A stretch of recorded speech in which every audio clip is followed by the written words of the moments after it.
কবিতাৰ শিৰোনাম অনুক্ৰম।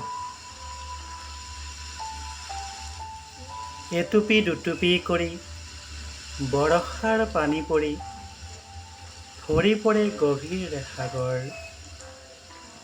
এষাৰ দুষাৰ কৰি বক্তব্যৰ লানি ধৰি কোৱা হয় বহু কথাবোৰ। এটি দুটি শিকি আখৰবোৰ লিখি লিখা হয় বৃহৎ পুথিবোৰ। এখুজি দুখুজি কৰি গন্তব্য পথত লৰি পোৱা হয় দেশ দেশান্তৰ। এডাল দুডাল কৰি সূতাৰ গাঁথনি কৰি বোৱা হয় সহস্ৰ কাপোৰ। এপল দুপল কৰি সময় গৈছে উৰি বাগৰিছে যুগ যুগান্তৰ।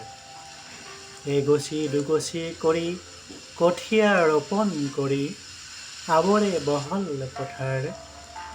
অনুপৰমাণু কৰি যত আছে ধূলি বালি সৃষ্টি হয় বিশাল বিশ্ব।